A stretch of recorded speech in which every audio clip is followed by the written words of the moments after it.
앉아서 교독하겠습니다. 제가 먼저 읽겠습니다. 창세기 12장 1절. 여호와께서 아브라함에게 이르시되 너는 너의 고향과 친척과 아비의 집을 떠나 내가 내게 보여줄 땅으로 가라. 내가 너로 민족을 이루고 내게 복을 주어 내 이름을 천대하게 하리니 너는 복이 될지라. 다 같이요. 너를 축복하는 자에게는 내가 복을 내리고 너를 저주하는 자에게는 내가 저주하리니 땅의 모든 족속이 너로 말미암아 복을 얻을 것이라 하십니다. 아멘. 우리 선암교회에 김희수 담임 목사님 나오셔서 말씀 증언해 주시겠습니다.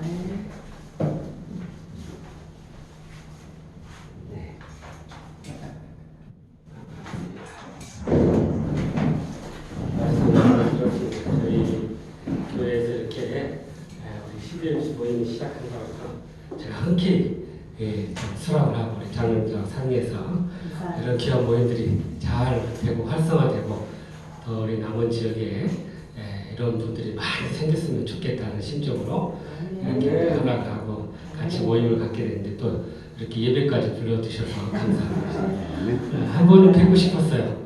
근데 생각보다 많지는 않으시네요. 다 오진 않으셨죠? 그런데 또 우리 부인들이 이렇게 많으니까 또 좋구만. 목사님도 이렇게 오시고 감사합니다. 늘 우리 참 지역에 참 경제적인 모든 것들을 이끌고 가신 분들이니까 늘 마음에 두고 같이 기도하고 있습니다. 항상 이제 제가 이렇게 시작하면 좀 마음을 열기 위한 그런 이제 유머를 좀 먼저 하고 싶어서 잠깐 하나 준비해 왔는데요. 어느 이제 중국집을 운영하시는 사장님 계셨어요.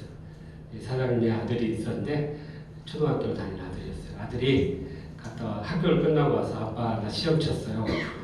국어 시험 쳤는데 한 개 틀리고 다 맞았어요. 보통 아버지 어때요? 와 대단하다. 근데 이 아버지 좀 욕심이 많은가 봐. 뭘 그런 걸 틀렸니? 뭘 틀렸니? 물었던 거예요. 그랬더니 질문을 이제 틀린 질문이 뭐야? 그랬더니 보통의 반대가 뭐냐? 이런 질문이었거든요. 그랬더니 우리가 보통 반대면 뭐 탁월함 혹은 뭐 또 강함 뭐 이러겠죠? 이 친구가 곱빼기 아버지와 그 가정의 문화를 못 벗어납니다. 보통의 반대가 곱빼기였다는 거. 하나님께서 우리가 이렇게 이 땅에 살아가시는 우리를 불러주시고 또 이렇게 자녀 삼아 주신 걸 얼마나 감사한지 몰라요. 하나님이 우리를 불러주셨다. 우리를 자녀로 불러주셨다. 이 사실도 굉장한 참 은혜이고 축복인데 또 하나님이 우리를 일터로 불러주셨다. 그러니까 여러분이 하고 있는 모든 일들이 지금 하나님께서 부르시고 일하게 하셨다는 거예요. 그게 일대신앙의 출발이에요. 여러분 이 영어로 보케이션이 직업인데요. 이 보케이션의 원래 의미를 보면은 콜링이라는 의미를 가지고 있어요. 하나님이 부르셨다. 그래서 그 일을 하게. 그래서 많은 경우에 우리가 어떤 세속적인 일은 그냥 우리가 한 거고 뭐 성직이나 이런 교회 일만 하나님이 부르셔서 한 거다 이렇게 생각할 때가 많은데 사실은 교회 일도 세속 일도 다 하나님이 부르셔서 우리에게 이 일을 감당하게 하셨다는 거예요. 그러니까 여러분이 지금 하고 있는 이 일은 내가 직업을 위해서 어떤 세계를 위해서 한 게 아니라 사실은 하나님이 나를 부르시고 내 삶 가운데서 선한 영향을 끼쳐가면서 우리 주변에 복음을 전하는 사역자로 세워주셨다라는 이 의식을 우리가 가지고 살아야 할 줄로 믿습니다. 그럴 때 우리가 복이 되게 되고 복의 좀 통로가 되어서 하나님 앞에 쓰임받는 삶이 될 줄로 믿습니다. 오늘 말씀은 이 복의 근원으로 삼아주신 아브라함의 이야기예요. 하나님께서 아브라함을 갈대 우르에서 불러주셨어요. 그래서 이들을 이 갈대 우르라는 곳이 굉장히 우상을 섬기는 그런 지역인데 그곳에서 불러주셔서 가나안으로 이동하시기 위해서 부르셨는데 이 가나안으로 가기 전에 하란이라는 곳에 멈추게 됩니다. 무슨 이유에서인지 거기에 멈춰서 그곳에서 잠시 머물렀는데 그냥 그곳에서 터전이 된 거예요. 그래서 거기서 이렇게 뿌리를 내리게 되고, 그러니까 삶이 안정된 그런 터전이 되어버렸어요. 아버지가 거기서 돌아가시고 이제 뭔가 변화가 있어야 되는데 하나님께서 그 상황 속에서 그들을 또다시 불렀어요. 아브라함을 내가 지시할 땅으로 가라. 그러니까 이 자기의 어떤 터전이 이렇게 준비되어 있는 그런 상황에서 그 터전을 버리고 새로 지시할 땅으로 가게 하시고, 그리고 그를 복된 사람으로 세워주셨다는 사실입니다. 그래서 우리가 이 삶을 보면서 어떻게 하면 우리가 하나님의 복의 사람으로 살아갈 수 있을 것인지, 또한 더 나아가서 우리가 어떻게 하면 복의 통로로서 쓰임받을 수 있을 것인지, 오늘도 주님의 말씀을 통해 주님의 음성을 들을 수 있길 바랍니다. 근데 여러분, 우리가 복으로 하나님께서 우리에게 복의 근원으로 살게 하셨지만, 그럼 우리 스스로가 복이 있느냐? 사실 그렇지 않다는 거예요. 우리 스스로가 그런 복을 가지고 있는 게 아니라는 거죠. 우리가 복된 삶이 되려면, 또 복의 통로가 되려면 만복의 근원이신 하나님 안에 거하고, 그 하나님 안에 그 충만한 복을 우리가 소유할 때 비로소 복된 삶이 되고 복의 통로가 될 수 있다는 이 사실을 먼저 우리가 기억해야 한다는 것입니다. 그래서 우리가 복의 통로로서, 복의 사람으로서 살려면 하나님의 복이 우리 안에 먼저 임해야 되고 그 복으로 충만해야 한다는 이 사실을 기억할 수 있길 바랍니다. 그래서 우리 1절 말씀 한번 다시 보십시다. 1절 말씀 시작. 여호와께서 아브라함에게 이르시되 너는 너의 본향과 친척과 아버지를 떠나서 내가 내게 지시할 땅으로 가라. 하나님께서 아브라함을 만나신 목적, 부르신 목적, 또 그를 찾아주신 목적이 분명히 나와요. 그런데 여기 보니까 우리가 제일 처음에 나온 이 문장을 우리가 유심히 봐야 돼요. 여호와께서 아브라함에게 이르시되. 여러분, 그 전에는 아무런 표현들이 없는데 갑자기 하나님이 아브라함에게 나타나셔서 이 말씀을 하셨다는 거예요. 그러니까 지금 거룩하고 전능하신 하나님이 아브라함을 만나주셔서 하나님께서 지시한 곳으로 가라고 이야기합니다. 여러분, 한번 여기를 이렇게 가만히 생각해 보세요. 눈을 감고. 지금 아브라함이 하란에서 평안하고 또 안정된 그런 삶 가운데 있는데 하나님께서 나타나셔서 아브라함아 부르시고, 그리고는 뭐라고 해요? 너의 본토 친척 아버지 떠나 내가 지시할 땅으로 가라. 갑자기 이야기를 하셔요. 이 이야기가 가만히 그냥 평서문으로 보면 그런가 보다 하는데, 우리가 좀 이야기를 이렇게 그 상황 안으로 들어가서 보면요, 굉장한 참 충격적인 그런 만남의 사건이 있음을 우리가 알게 돼요. 지금 하나님께서 아브라함을 만나주시는 사건이에요. 그러니까 그의 삶 속에 갑자기 하나님이 찾아오셔서 너의 모든 것을 버려두고 떠나라 라고 말씀하셨다는 거예요. 그러니까 이 만남을 통해서 아브라함이 굉장한 영적인 충격과 도전을 받게 된 거죠.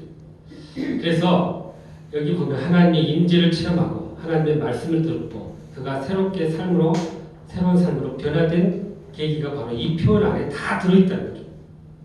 사실 스데반이 이 아브라함을 부르신 이 사건에 대해서 좀 더 구체적으로 설명한 말씀이 있어요. 사도행전 7장 2절 3절인데 한번 잠깐 찾아봐 주세요. 사도행전 7장 2절 3절.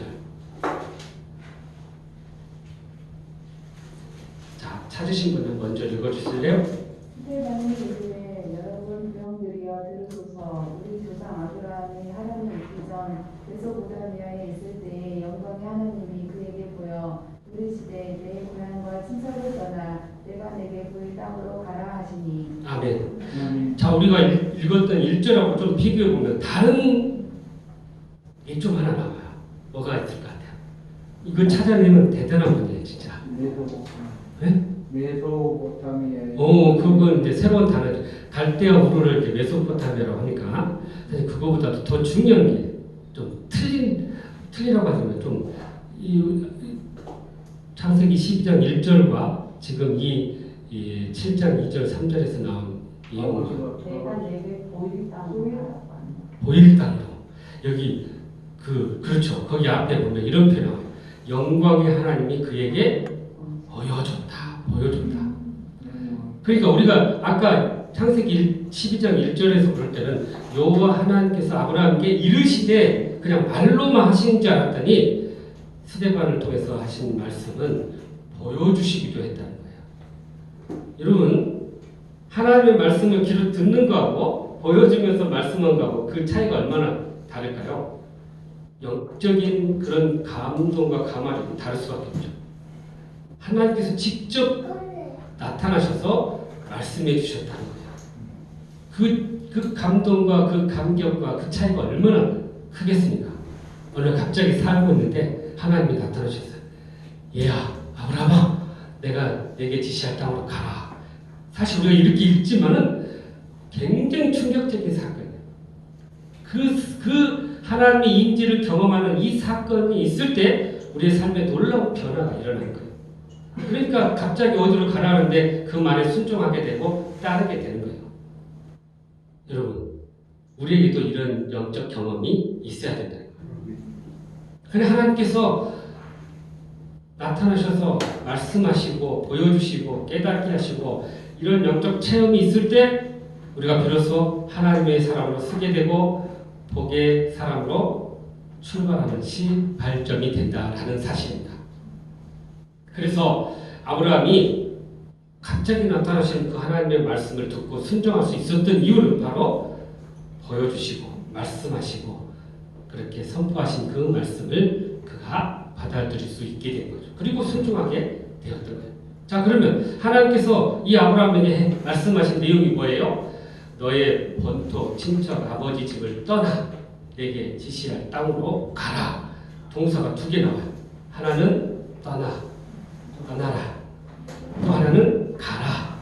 그러면 떠나라는 것은 어디예요? 3가지가 나오죠. 거기 보면 너의 본토, 그다음에 친척, 아버지 집. 본토는 그 어원을 보니까요, 땅이라는 의미예요. 그러니까 그것은 아브라함의 안정된 터전 의미예요. 그것을 떠나라. 너의 안정된 터전을 떠나라. 라고 말씀하고. 또 하나는 뭐예요? 친척은 원어를 보니까 사람이라는 거예요. 그러니까 이것은 아브라함의 모든 삶의 인맥들을 떠나라. 그걸 의미하는 거. 3번째는 아버지 집, 가족을 의미하죠. 그래서 아버지와의 모든 친척, 자녀들, 형제들 간의 모든 것도 이제 떠나라. 그것을 정리하라. 그러니까 이것을 한마디로 보면 지금 삶의 모든 터전을 떠나는데 사실은 세상과 분리하여 하나님께서 그를 구분하시고 그를 하나님 이끄시는 대로 따라오라라는 의미를 가지고 있습니다.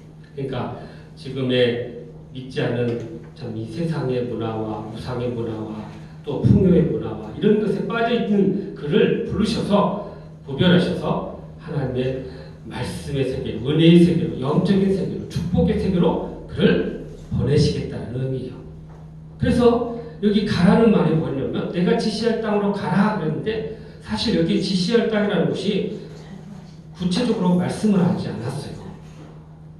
이 하나님이 인도하시는 방법이 특별히 여러분 예굽에서 가나안 땅으로 인도할 때 하나님께서 그 다음 어디 이렇게 목적지를 보여주지 않았어요. 참 희한하게 하나님의 인도하시는 방법은 그 장소를 말씀을 안 하셔요. 그리고는 인도하시고 어디로 가라 지시할 곳으로. 그런데 가만히 보면 그때 매일 그때마다 말씀하시네요. 우리가 광야 40년 보면 어때요? 어떻게 인도했어요? 구름 기둥이 확 일어나가지고 자 출발하면 구름 기둥이 가는 대로 따라가는 거예요. 그런 방식으로 이 광야를 지나갔어요. 그러니까 하나님의 인도하신 방식은 참 희한하게 그런 목적지를 정확하게 안 하시고 매일매일 하나님의 말씀을 듣고 음성을 들으면서 그렇게 하나님이 인도하셨다는 사실입니다. 그러니까 여러분 저는 그걸 생각하면서 뭘 느끼냐면 하나님이 목적지를 줬으면 그냥 목적지만 보고 갔을 건데 그러면 하나님에 대한 의식이 약해졌을 건데 하나님께서 매일매일 오늘 목적지는 어디에요 하나님 묻게 만들고 그래 오늘은 이쪽으로 가라 하고 하나님하고 대화하고 그렇게 관계를 맺으면서 매일매일 그렇게 인도하시는 그 하나님의 놀라운 섭리와 훈련이 있었다는 것을 우리가 보게 됩니다. 근데 우리는 참 목적지를 정확하게 알고 가려고 하는데 하나님은 그거보다는 나와 관계를 맺고 내가 말하는 대로 가라 그런 의미를 주고 있다는 거예요. 그래서 그렇게 가다 보면 결국 어디에 가겠어요? 하나님께서 약속하시고 예비하시고 준비하신 축복의 땅, 또 믿음의 땅, 은혜의 땅으로 하나님께서 인도하시게 된다는 사실입니다. 결국은 우리가 이렇게 가라 할 때 이 가라라는 말씀을 가지고 나아간다면 어떤 마음으로 가져야 되냐? 목적지도 불분명하고 또 거리도 어느 정도인지도 모르지만 분명한 것은 우리가 하나님이 우리와 함께 하시고 인도하시고 했다는 이 사실을 깨닫고 믿음과 순종으로 가면 언젠가는 반드시 하나님이 인도하시는 목적지에 이르게 된다는 사실입니다. 그래서 우리가 떠나라, 가라 이 말씀 우리가 의미를 잘 깨닫고 우리가 떠나야 할 것들이 뭔지, 버려야 할 것들이 뭔지, 제거해야 될 것이 뭔지 우리의 삶을 점검해 보십시오. 그리고 하나님께서 가라 하시는 것이 무엇인지 우리가 목표를 향해서 하나님께서 비전을 주시고 우리에게 주신 사명을 보고 가야 할 곳이 어느 곳인지 그것을 보고 갈 수 있기를 바랍니다. 그럴 때 하나님께서 우리에게 복의 사람으로 세워주시고 그렇게 우리를 귀하게 사용해 주실 줄로 믿습니다. 계속해서 우리 2절과 3절 말씀 다시 읽어보죠. 시작. 내가 너와 큰 민족으로 주고 내게 복을 주어 내 이름을 창대하게 하니 너는 복이 될지라. 너를 축복하는 자에게 내가 복을 내리고 너를 저주하는 자에게 내가 저주하니 땅의 모든 족속이 너를 말하나 복을 얻을 것이다. 아멘. 하나님께서 아브라함에게 가라 하시고는 세 가지 복을 약속해요. 첫 번째 뭐예요? 너로 큰 민족을 이루겠다. 숫자의 의미죠. 여러분 숫자 힘이 굉장해요. 싸울 때도 보세요. 숫자 있는 사람하고 없는 사람. 목사님 계셔서 좀 외람되지만 제가 이제 그 목회를 하다 보니까 성도들의 수가 얼마나 큰 힘인지 알았어요. 목회를 하면서 예를 들면 이제 제가 서울에서 단독 목회할 때는 그렇게 많지 않았어요. 그때는 그렇게 숫자 힘이 그렇게 몰랐어요. 그런데 이렇게 선함교회 와서 보니까 야 성도의 힘이 얼마나 큰지를 제가 실감이 돼요. 저번하고 느끼는 게. 그래서 야 숫자가 참 이렇게 큰 힘을 발휘하는구나. 저는 그냥 그대로인데 잠시 사역지만 이렇게 바뀌어져 있는데 그러니까 별 차이는 없어요. 근데 이곳에서는 저에 대한 막 기대감이 얼마나 큰지 뭐 기독교 연합에서도 그렇고 다른 노예에서도 그러고 그러니까 참 이 숫자의 그런 힘이 이렇게 크구나 그걸 실감하게 돼요. 그러니까 여러분 예를 들면 여러분의 삶의 자리에서도 숫자 힘이 어디서 나올까요? 자녀들의 수에서도 나와요. 자녀들 많이 나누면 그게 다 힘이에요. 얼마나 그게 큰지 제가 느껴져요. 또 여러분 직장에 또 우리 직원들 수가 또 힘이에요. 직원들이 그러니까 직원이 얼마나 있냐 그것도 굉장한 힘이고요. 고객들도 많은 것도 힘이죠.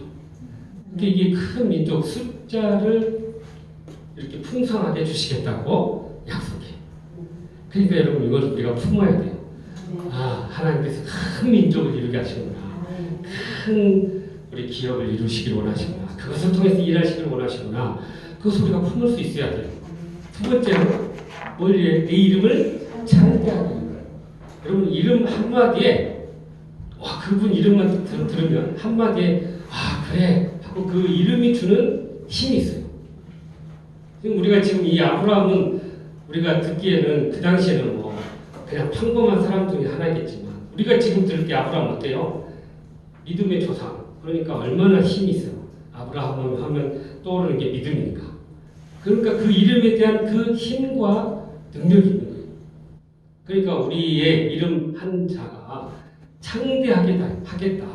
그만큼 세상 사람들로 하여금 또 많은 사람들로 하여금 내 이름을 통해서 크게 쓰시겠다. 영화롭게 하시겠다라는 거죠. 그러니까 여러분의 그 이름에 이제 의미가 있잖아요. 여러분 지사님 이름 의미가 뭐예요? 박연수 연자가 없고 한자가 아름다울 연 수는 순할 수. 나오는데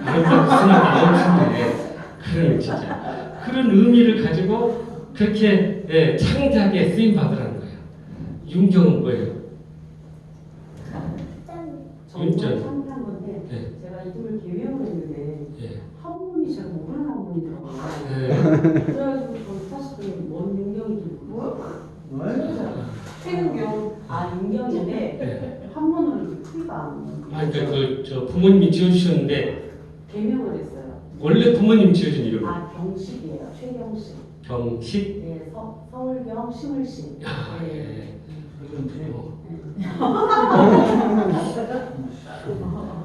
어, 네, 경식 이름 좋네요. 서울경. 그러니까 분명히 부모님이 앞으로 이렇게 살아라는 기대감으로 그렇게 이름을 지어주신 거예요. 그러니까 그런 이름에 걸맞게 정말 창대하게 살아갈 수 있어야 된다. 그걸 이야기하고 있고요. 세 번째는 아브라함이 복이 되겠다. 이렇게 참 여러분 이 복이라는 말을 우리가 생각해 보면은 대부분이 세속적인 복을 생각하는 분이 참 많아요.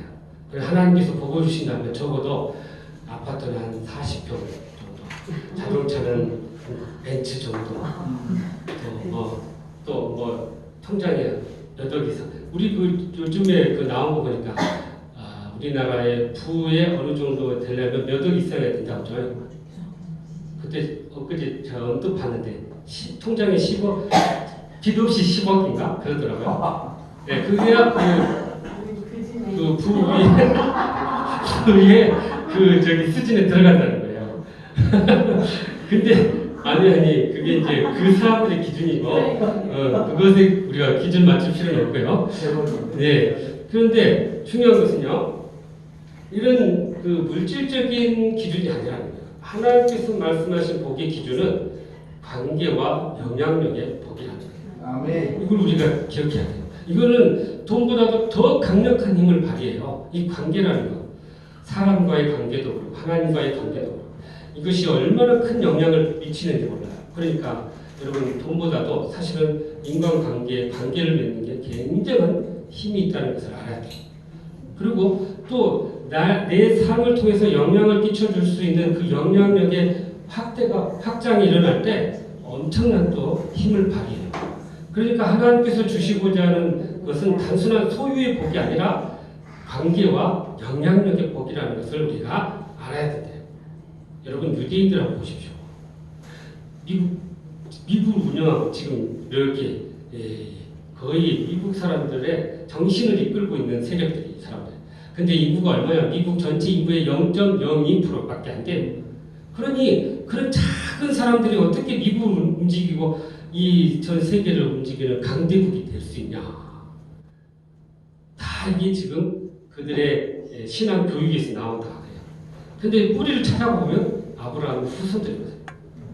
그러니까 이 복이 그들에게도 이어져서 관계와 영향력의 힘을 통해서 이 세상을 움직이고 있다라는 것을 우리가 보게 됩니다.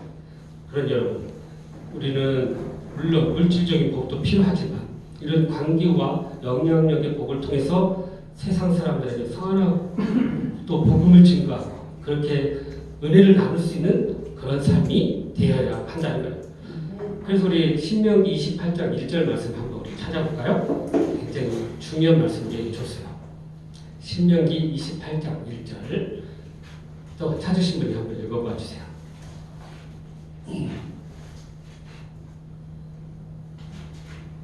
내가 내 하나님 여호와의 말씀을 삼가 듣고 내가 오늘 내게 명령하는 그의 모든 명령을 지켜 행하면 내 하나님 여호와께서 너를 세계의 모든 민족 위에 뛰어나게 하실 것이다. 아멘. 그러니까 하나님과 영적 관계가 바로 세워지면 뭘 해요?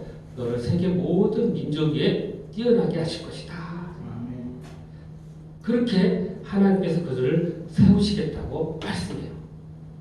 근데 그 구체적으로 어떻게 하냐면 2절부터 6절까지 쭉 나오는데 여러분 보세요. 2절도 또 한번 읽어보세요. 시작. 내가 내 하나님 여호와의 말씀을 순종하면 이 모든 복이 내게 임하여 내게 이르리니. 아멘. 여기 또 이런 표현이 나오죠. 모든 복이 내게 임하며 라는 표현이 나오는데 이게 원어로 보면요 모든 복이 너를 따라잡을 거다 너를 압도할 거다. 그런 의미를 가지고 있어요. 이런 우리가 복을 받으려고 막 노력하잖아요. 얻으려고 하잖아요. 근데 우리가 하나님의 말씀 안에 가고 하나님의 뜻 가운데 가면 그냥 복이 자동적으로 따라오고 우리를 앞서가고 우리보다 앞서가고 우리를 압도하고 그렇게 우리를 이끌어 간다는 거예요. 굉장한 표현이에요. 이 말씀이. 그렇게 우리가 얻으려고 노력했는데 그렇게 발부둥을 피우가 없네요. 가만히 보니까. 그럼 어떻게 할까요? 하나님의 말씀만 우리가 붙들고 가면 복이 그냥 우리에게 압도해가지고 따라온다고 말씀이에요. 그러면서 구체적으로 또 이야기합니다. 3절 성읍에서도 복을 받고 들에서도 복을 받고 6절 들어와도 복을 받고 나가도 복을 받는다. 어느 곳에 있든지 무엇을 하든지 복을 받는다. 또 4절에 내 몸의 자녀가 복을 받고 토지의 소산이 복을 받고 짐승의 새끼들이 복을 받는다. 세 가지로죠.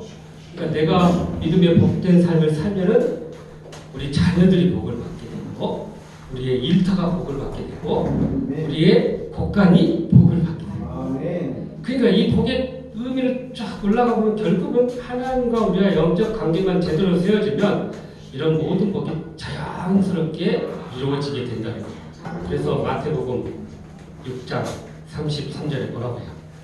그러므로 그런즉 그 다음에 마태복음 6장 33절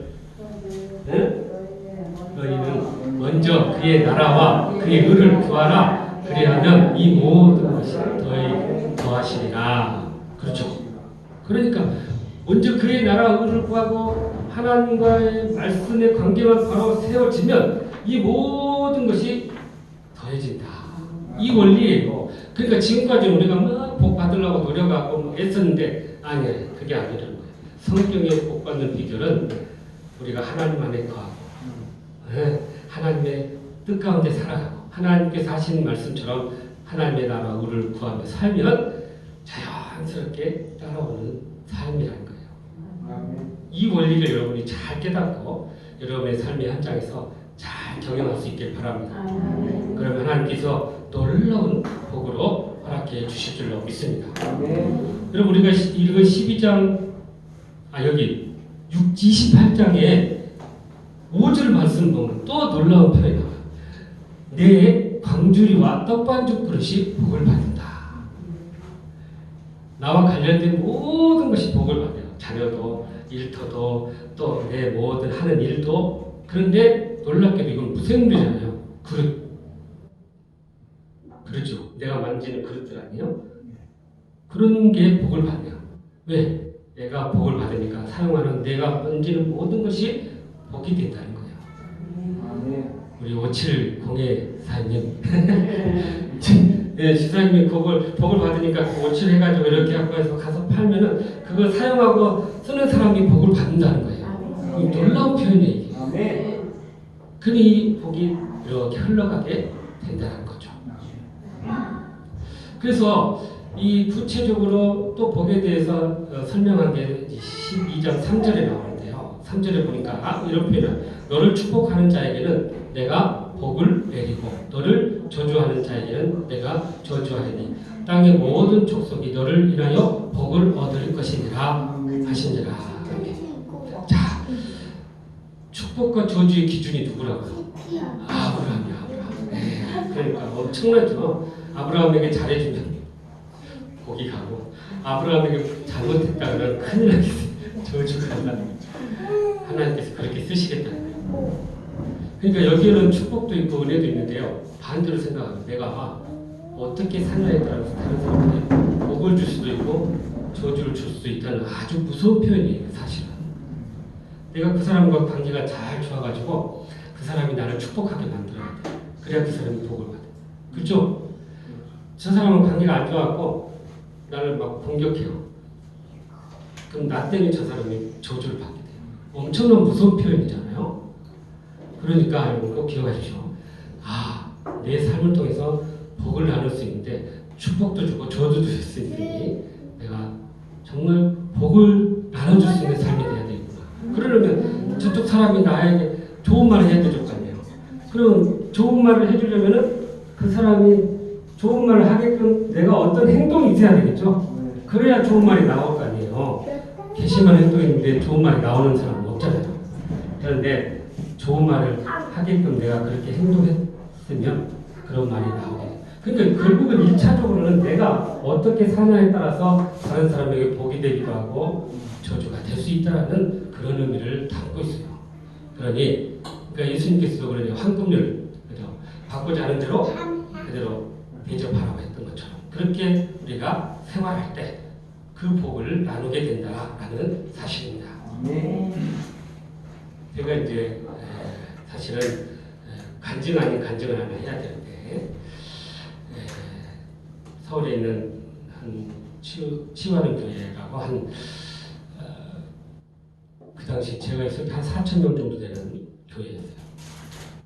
그때 제가 이제 부목사가 한 12명 있었는데 그 중에 이제 제가 선임 부목사였어요. 그때 이제 대부분 그런 교회에 있다 보면은 이제 지방에 이제 이렇게 대형 교회 담임 목사로 이렇게 가게 돼요. 근데 이제 저도 제 차례가 됐기 때문에 기도를 하고 있었는데 같은 노예 안에 아주 한 500명 되는 교회가 있었어요. 근데 이 교회가 목사님이 이 추모공원 낙불당 사업을 하다가 부도가 나가죠. 교회가 다 업자에 넘어가 버려요. 그러니까 건물도 부동산도 다 없어져 버렸죠. 성도들이 다 흩어지기 시작한 거예요. 그래서 한 50명 정도 성도가 남았어요. 근데 뭐 예배 드릴 장소도 없죠. 이제 뭐 돈도 없죠. 다 넘어갔어요. 근데 그 교회에 이제 사실 원래는 한 7명의 장로님 계셨는데 다 흩어지고 3분만 남은 3분 중에 2분이 저희 치유하는 교회 오셔가지고 저희 담임 목사님 만난 거예요. 우리 교회 이렇게 어려우니까 부목사들 많은데 한 분만 보내주십시오. 그러면 우리 교회 다시 한번 세워보겠습니다. 그렇게 요청을 하니까 목사님이 부목사님들 다 불러놓고는 이런 교회가 있으니 가서 한번 이렇게 세워볼 사람이 있는가 한번 물으신 거예요. 일주일 동안 기도해보라고. 근데 아무도 간다는 사람도 없고 누가 사실 가려고 했겠어요. 교회 건물도 없죠. 사택도 없죠. 또 뭐 빚 때문에 예배드릴 장소도 없죠. 진짜 아무도 안 가는데 이상하게 하나님이 저한테 감동을 주시더라고요. 제가 예전에 한번 그렇게 소원한 적이 있었어요. 하나님께서 보내주시면 따지지 않고 그냥 가겠습니다. 한 서운한 기도가 있었는데 그 기도가 생각이 나더라고요. 그래서 제가 아무도 안 간다고 하니까 그냥 그럼 제가 가겠습니다. 그랬더니 뭐 거기 있는 부교육자들 또 장로님들 또 우리 교구 식구들 다 아니 목사님 뭐가 부족해서 가서 고생하려고 그러냐 가지 마라 다 말려 저희 가족들도 다.